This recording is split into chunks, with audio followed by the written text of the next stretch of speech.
Welcome to Pageant Planet's podcast, where we share stories and strategies to help expand and connect the global pageant community. Visit pageantplanet.com to find pageants, hire coaches, shop for dresses, and more. Now, here's your host, Stephen Roddy.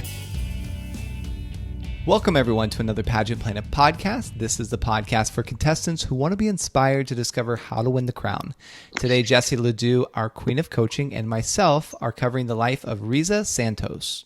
She is Canada's triple threat crown winner. Riza Santos is a Filipino-Canadian national pageant queen who has won the epitome of pageant crowns in the Canadian pageant industry. She has also represented Canada and the Philippines at 4 of the largest international pageant competitions in the world: Miss Earth, Miss World, and Miss Universe. That is just so amazing. Every time I hear it. Where's the 4th? I don't know, actually. It might be in there. Maybe I counted wrong. But okay, she's at least on Miss Earth, Miss World, and Miss Universe. Stay tuned. Stay tuned. We'll see. This will be a good cliffhanger for all of us. So Riza's natural beauty, charm, and charisma transfer outside of the pageant world and have shined through her career as a TV host and an actress. Do not mistake Riza for only being a pretty face. She is also intelligent and a devoted leader in the corporate and technology world. Her passion and mission has always been to inspire and empower women to achieve their dreams and be leaders in all career fields. She has been able to do this through pageantry, travel, television, business, and devoted servitude to the communities around her. And in addition, she is a singer, songwriter, and classically trained mezzo-soprano. And Riza will be releasing an EP later this year with someone very exciting. So let's find out more about Riza. So Riza was born in a rural town in Alberta and grew up in Calgary, a larger city in the province of Alberta. And she grew up in a culturally diverse family and is a mix of Spanish, Chinese, and Filipino. And this allowed her to look at life and travels as an opportunity to live out her natural curiosity and to drive for experience. Early in life, she was taught the value of critical thought and the pursuit of knowledge. Riza was well influenced by her parents, who were immigrants, and her grandparents. It was because of her grandmother's courage and valor during the Second World War that inspired Riza as a teenager to enroll in the Canadian Forces Army Reserve. She also thought of her grandfather, who contributed to society during wartime. Together, her grandparents would make huge pots of food for villages where people were hungry. And she has 15 field ambulance and completed her basic military qualifications and soldier qualification. And we have all heard about former pageant queens like Miss USA, Deshauna Barber, to name one particular, who have a background in the military, which drives their discipline and passion to be successful in their career and pageant endeavors. And this served as a foundation for Riza to do the same. Imagine the stress of thinking on your toes in that position. I feel like for the pageant contestants that have that type of a background, either a first responder or military, etc., pageantry, I feel like would be a breeze. After that? Yeah. Imagine. Like I just have to answer a question? Right. God. Nobody's life is on the line? Oh, God. Okay, give me the microphone. I got this. Exactly. Riza's family came from a culture that stressed and admired the value of academic achievement, with many of her family members earning advanced degrees. And this motivated Riza to study engineering at the Salush School of Engineering, where she received numerous scholarships, including the Chinese Entrepreneur Society of Canada scholarships and the University of Calgary's Science Excellence Award. Riza also lived in the Philippines for a while, working alongside the Canadian International Development Agency through the Pearl Project. While residing in the Philippines, Riza joined Pinoy Big Brother Celebrity Edition 2 and was proclaimed as the second place winner in the show in 2007 after garnering 500,000 votes. Pinoy Big Brother is similar to our culture's reality show Big Brother, so those on the Western Hemisphere. And Riza received significant press and popularity from this experience. There is no doubt that from this experience, Riza gained the following and support of the Filipino people, for when she went on to compete in numerous international pageants, even as a Canadian representative. Riza began competing in pageants in 2006, and although you're about to learn how Riza achieved accolades in the pageant world, these accomplishments were built on a foundation of self-discovery and personal growth. Riza won the title of Miss Earth Canada in 2006, granting her the ability to represent Canada at Miss Earth. Riza had a heart to promote environmental awareness and sustainability. She has partnered with the Canadian International Development Agency, the CIDA, and the Philippine Tourism Authority as a goodwill ambassador, and this would serve her well as Miss Earth is annually hosted in the Philippines. This is a coaching moment for sure. Stephen just listed off 3 or 4 third-party organizations that really have nothing to do with pageantry. So my advice to those listening is partner with third-party organizations as much as possible. But you don't want to partner with 15 because you don't want to fall through the cracks or not fulfill your obligations. And the other thing you want to make sure is that it's organic. It aligns with who you are, your experience, your background, etc. You don't just want to partner with anyone that will take you. You want it to be something that makes sense. And the reason for that is you can do so much more as a title holder if you're partnered with someone else. You are one person, and there are so many pageant title holders in the world right now that you don't want to be part of the noise. You want to break through the noise. And how do you do that? You align with other organizations that people already trust or believe in. Once you do that, the public will see you as someone that they trust and that they see as doing valuable work because it's the valuable work that they believe in already, if that makes sense. So you want to align with third-party organizations that will help you bolster your message and gain trust through that. Yeah, and these partnerships also help set her up for success later on in life, open up other doors. And yeah, you see a natural tie-in here. She was both Canadian and Filipino, and the pageant's held in the Philippines. So it's like, it makes sense completely that she would be promoting international tourism. She was basically going for the title of an international title holder. And really she's positioning herself of like, hey, I'm already doing the work of Miss Earth. I'm like basically representing these international companies, etc. I can do this job. Here's proof. Well, and it's really important also, whenever someone tells me they're going to start their own nonprofit as a title holder, 9 times out of 10, I tell them not to, because there's probably a nonprofit that does something similar. It is a ton of energy, a ton of money, a ton of other resources to build your own organization from the ground up. Especially when I see younger contestants like kiddos doing it. Partner with somebody else. Yeah. They probably already have the infrastructure. They have the means. They know where the need is the greatest. So partner with them. You don't need to create something to go alongside them. You can be alongside them.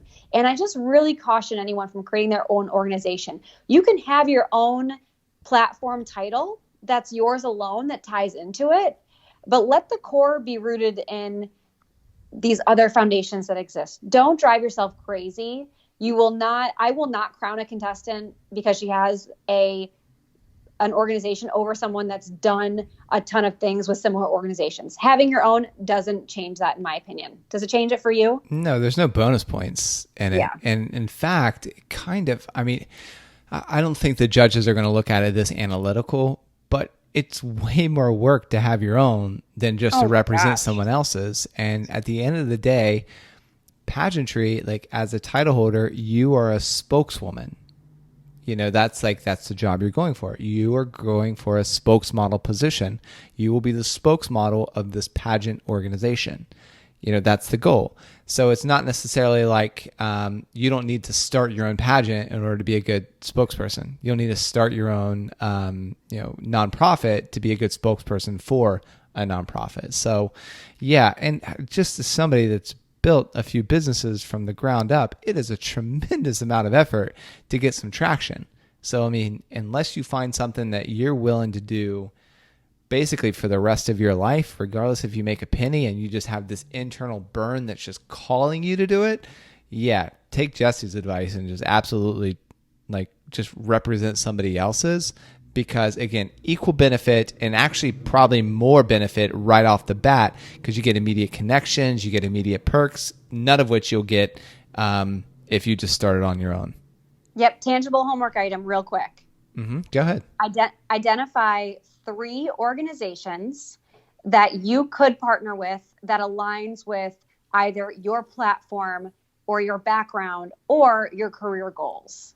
And I would say make at least one local and at least, well, I should say at least, but one local minimum and one national. That way it kind of gives you the flexibility. So that middle one can be whatever you want, but one closer to where you live that you can take action immediately, and one that's more of a pie in the sky. It's great. Cool. Okay, so although Riza's environmental platform and efforts were strong, her performance was not enough to place in the top 20. She did, however, win the Miss Photogenic Award and placed top 5 for Miss Earth Talent 2006. Riza emerged back into the pageant scene in 2011, where she took home the title of Miss World Canada from her predecessor, Denise Garrido. And Riza's charm, ability to communicate effectively, and her commitment to community service made her a top contender. Miss World 2011 was held at the Earl's Court 2 in London, United Kingdom. Riza placed in the top 31 of 120 contestants. Whoa. Mm-hmm. And she also placed as 4th in the sport talent competition. And in pageantry in the United States, we can usually see pageant contestants hold state or national titles in several different pageant systems, but rarely does one contestant sweep the national titles of the 3 largest pageant systems in one country, especially because it can take several years to win even one of those national titles. Right. It's also interesting to see that in both international pageants, she won, in essence, a talent competition, mm-hmm. or placed really well there. So obviously she's got some strength. Oh, we'll get there. So Riza took her experience to the Miss Universe Canada pageant in 2013. Again, Riza was one of the front runners to win the title. This year was tough competition as she was competing against Denise Garrido, former Miss Earth Canada and Miss World Canada, and Sarah Burchell, former Miss Teenage Canada. And this was also Riza's last year of eligibility to compete. So she'd have to win or she wouldn't have an opportunity to go to Miss Universe ever because she'd age out. Mm-hmm. To many a surprise, Riza received the first runner-up award, and Denise Garrido was crowned as Miss Universe Canada 2013. And while any woman in the top 5 was qualified and experienced, there was like something lingering in the air after that pageant. And that night, Riza had flown to Las Vegas and was focused on moving forward. I mean, that's kind of impressive, right? You have the pageant, and you're like, okay, jump a flight, heading to Vegas, like next chapter. It kind of gives you a little snapshot into like her mentality, right? Yep. This was until like she got a call from the Miss Universe Canada organization who had determined that there was a tabulation error and that she was actually the winner of Miss Universe Canada 2013. And Serena Berchel was also determined. It was also determined that she was the first runner-up, and Denise, she ranked as 3rd runner-up. So they had it all convoluted to the top 3. Mm-hmm. Yeah. And Riza Santos was ready to take on her role as Miss Universe Canada 2013. She prepared to go live on the air with CNN for her first interview while it was just 4 a.m. in Las Vegas. And this is a huge coaching moment, and it's always be ready. Then this often means over-preparing, and this means pack extra outfits, give yourself extra time, etc. And I mean, think about it. There are several times that the contestant throughout the year cannot fulfill their obligations, and the first runner-up takes over. So even if you don't end up getting the call like Riza got that it was a tabulation error, you could be called upon at any time. So you don't want to just prepare for your pageant. I always say you want to have a reign where that the judges are following you and they think, shoot, we should have crowned her, or we made a mistake. Like, that's how much I want the first runner-up to go after that year. And also, like, you never know when you could get a call. Yeah. And it's as simple as this, like, pack a few extra things that you need. I didn't. When I won Miss International, I wasn't thinking I had exactly the amount of outfits that I needed for the week because I was on a budget at that time. And I was like crystal clear. Okay, I was great. I was very organized. And then I won, and I had to go to my contract signing the next morning, and I didn't have anything to wear. Like, I had worn everything. I had taken photos. So fortunately, I had my onstage interview dress that I wore for 15 minutes, and no photos were posted of me in that. So that worked. But I was so embarrassed. I was like, oh my gosh, I have nothing ready. And then I saw my other sister queens, my Mrs. International and my Teen International, that looked so great. and polish, and there I am in a repeat. So always prepare at least a couple of extra things. And that's in every aspect of competition, not just outfits and being on time. Just think things through and then think them through again. Yeah, I mean, it's just a life lesson too. Like we give ourselves such a small margin of error. Like we leave the house and the GPS says it's going to take 46 minutes. We leave and like we give ourselves like 3 minutes. Maybe we leave. So, okay, great. I can leave at 12:03. That gives me 3 minutes to park the car and go upstairs and like walk through the door just in time. Versus like, and so you can get there and gosh, if there's a wreck or you can't find a parking space, it causes you to be frazzled, which throws your energy off. Or, I mean, as you're saying with the outfits or just, other little things like maybe have a backup makeup brush or, whatever, so that you give yourself more cushion to be able to make mistakes. And I really saw this firsthand. With my marketing company, originally, I marketed some movies. And so I was on set some of the movies and watching them, what they did. And they had doubles of everything. I'm not saying you need doubles of everything, but it was really interesting because for them, they didn't want to stop production to have to go to the drugstore to get another, cola. So they had a surplus of everything. And their mentality was, whatever, we'll just have somebody take it back if we don't use it. But like, it needs to be here because if we ever need it, we don't want to stop down. So that really had a tremendous impact on me of giving yourself margins of error. And so, hopefully that connects with you listening. For sure. Throughout the year, Riza was able to travel and attend many events to lend a helping hand for those in need. And she received a lot of media coverage due to the crowning mix-up, naturally. And she made Canadian pageant history as the first woman to be crowned the national title for the 3 largest international pageants, Miss Earth, Miss World, and Miss Universe Canada. So I guess maybe it was a little flip up in the beginning. I know. I was taking notes as we went. Earth 2006, World 2011, Universe 2013. I was like, maybe there's one hidden. Yeah. But yeah, maybe 3. Only 3. Only 3. I know. Oh my gosh, what a shame! It was only 3 national titles. That is so. I mean, I know we're just reading it off, but like, I mean, it makes girls' life if they can make one, like Miss Universe Canada, right? Or like Miss, you get to go to Miss Universe, you get to go to Miss World. And like, she's like, yeah, 3rd time's a charm, maybe, right? Like, let's just keep trying. And that is an amazing testimony to just how talented she is. Oh my gosh. We always say like different judges, different day, different results. That's the mantra of pageantry. So the fact that she's been able to win pretty much like her first time out every time, almost her first time out every time, just says how magnetic she must be. Yeah. So Riza then competed at Miss Universe in November 2013, which at that particular time was held in Moscow, Russia. And although she did not place at Miss Universe this year, she made memories and friendships that would last for many years to come. After winning 3 of the largest national titles in Canada, Riza, she took a break from pageantry for a few years to focus on her career. And we all know how time-consuming and emotionally, mentally, and physically draining the world of pageantry can be. And sometimes it can feel like a weight off your shoulders when you take breaks from always having to be, air quotes, like on. Like, oh, hi, how you doing? Like sleep in for a change. My goodness. Right. We do not know if Riza plans to compete again, but we sure do know that she has had her fair share of experiences with pageant scandals in her pageant career.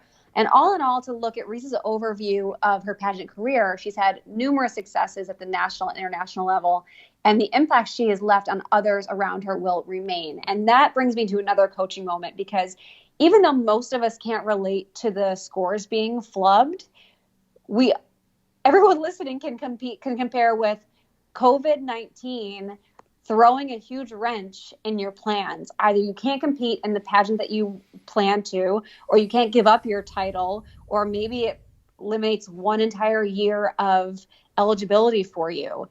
Just because your experience is different doesn't make it any less. So say you won a virtual pageant this year. Your title is still your title, just like it would have been if you won on that stage. If you gave up your title, doesn't mean that your year wasn't as successful or impactful. So keep that in mind. Just because circumstances are weird, don't look down on your experience. And I promise you no one else is either. And we've seen some of the best pageant leaders like Riza, like Pia Wurtzbach, choose to not let their crowning mishaps define the legacy they aim to create. We can't control when mistakes are made or circumstances the world puts us in, but we can continue to fulfill the purpose and destiny that is laid in front of our path. And if you experience something similar in your pageant competition, remember that you have something in common with these iconic pageant women who have, and I'm saying that with like Pia and Riza in mind, but there are so many others. And just like be fulfilled in that and be proud of that. Yeah, we have a tendency to diminish our success and how it comes. Like, but it was a virtual pageant. You know, somebody's like, oh, congratulations. Like, you won. It's like, yeah, but it was a virtual pageant. All right. Or, yeah, I won, but it was a tabulation error, so I didn't necessarily get the crowning moment, you know, on my crowning moment on stage. And there's just something about it. And I don't know if it's human nature or our propensity to kind of self-sabotage or whatever it is, like low self-esteem. But just like if someone congratulates you, especially if you did win a virtual pageant or an unorthodox pageant because of the time, just say thanks. Like if someone says like, wow, you look amazing, they'll say, yeah, but I gained the COVID-19 because I've been unable to work out for 3 months and been eating everything in sight. Just say thanks and watch, like your insides will start to crawl. I mean, because it just feels so uncomfortable when someone compliments you and you just say, thank you, I appreciate it. Because your natural propensity is either to put yourself down or to jump over their compliment and try to over compliment the other person. Like me, oh my gosh, well you are blah, blah, blah, blah, blah. So just say thanks and just receive it and watch what a humbling experience that is.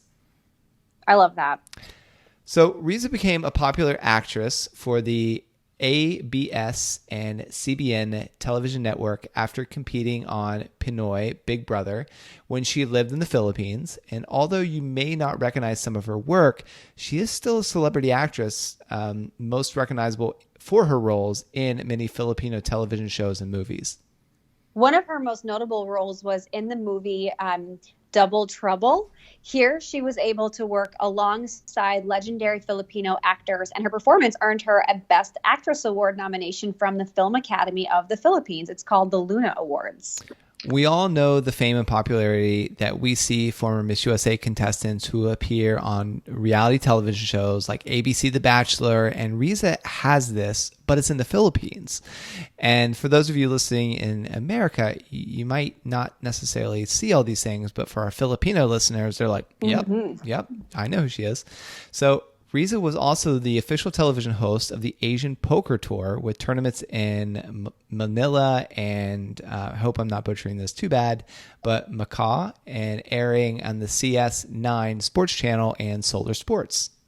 She has graced magazine covers such as Gadgets, Action and Fitness, Total Woman, Women's Journal, Speed, and Mod, to name a few. And she also has been an endorsement model for numerous campaigns across Canada and the Philippines.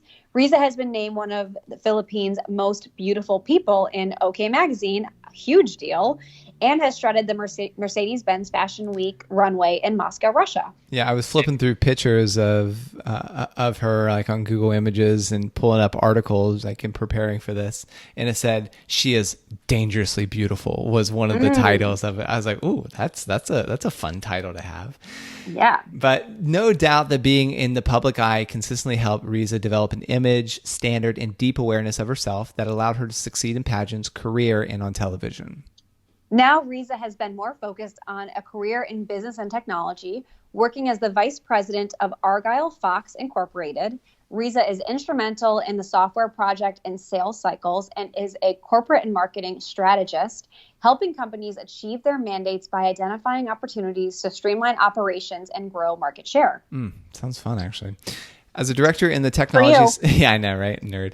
As a executive in the technology sector, she believes in empowering young women for careers in tech. And Riza was recently featured in Yahoo Finance to advocate for the new digital space on a global scale. She's a firm believer that we should be adapting to the ever-changing digital landscape in the 21st century. She's actively involved in the community and has volunteered with several organizations such as the Lions Club, as a track and field coach for Special Olympics Canada, and as an emergency ward volunteer and prevent alcohol risk-related trauma and youth program volunteer at Foothills Hospital. And she has also represented Variety, the children's charity. She spent a lot of time recording in Universal Music Campus, Santa Monica, California, to debut her EP with Malik Yusuf, who was also produced for such articles like Kanye West, Beyonce, and Katy Perry. No big deal. Yeah, I looked him up on Wikipedia, and I was blown away by his resume. So the fact that she's working with him just kind of reinforces all of those talent awards she received. And it shows her capacity, not only her talent, right, but her ability to connect with people and network. Because it's not like you just call up Malik, right? I mean, you got to kind of know someone to get in there to kind of get that interview, and you need to have the financial means to be able to secure something, secure his time and his labor. So that's, again, a testimony to what she's been able to accomplish and where she is in life. So good for her.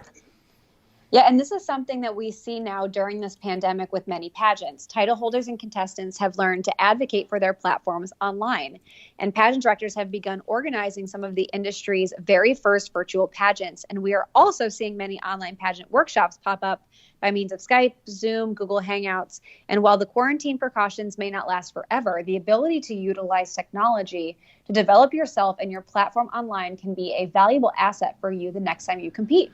So looking back on her pageant journey, Riza has 6 major lessons that have major impact on the competitors' competitions she has invested in. First, do what it takes. Second, be courageous. Third, communicate. 4, be politically aware. 5, build off of your strengths around you. And lastly, know yourself. And while pageants are won on the final night, for the most part at least, the ability to be prepared to take on the duties and responsibilities of the crown and title are acquired in the months leading up to the pageant. Riza is a legendary example of how pageants are an ever-evolving platform that require women to always be reflecting on who they are, how they feel about hot topics going on around the world, and what they want to accomplish as a title holder. For additional help on reflecting how you feel about worldwide, political, and current topics, sign up for our Pageant Daily newsletter to answer our question of the day. And if you've been following our question of the day on Instagram, we actually decided to pull it off social media altogether. And we find that the questions that help the most in pageantry and inside of interview cause the most turmoil on social media. So a lot of people were offended by them and kind of speaking out against it. So we're like, you know what? It's just not even worth it. Let's just tuck it away inside the newsletter so people who want to see it can actually get it. And that's how you can get it, is by signing up for it, putting your free email or putting your email inside the form, and we deliver it to you for free. It's 5 days a week, Monday through Friday, with the exception of holidays. And you can get a question of the day that's politically charged, which is what most contestants struggle with. And we also give you news recaps to help you inside the interview room and for your onstage question. So this is Riza's own words. We just kind of summarized it, but I'll say it in her own words. She says, the competition isn't won on coronation night or the preliminary. The competition is won in the months of preparation prior. It's won in the hours spent in the gym and in personal development and refinement. Perhaps the most important element of preparation is studying. Knowing what it takes to win and studying those that had won before is where half the battle is won. Great advice. Yeah.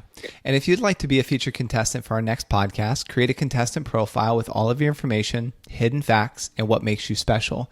Then email support at Pageant Planet with the title podcast feature, so we can review your profile, and we'll let you know after you submit if you're scheduled. It's that easy. And also a special shout out to Maria Giordlando for doing the research, and thank you for listening. And if you've received any benefit from this show or for ones previous, please consider giving us a 5-star review. It might seem like a small action to you, but it really does mean the world to Jesse and I. And it helps us keep the show going. So until next time, take care. Want to become a part of pageant history? Create a free contestant or business profile on pageantplanet.com to unlock hidden features and connect with other experts throughout the world.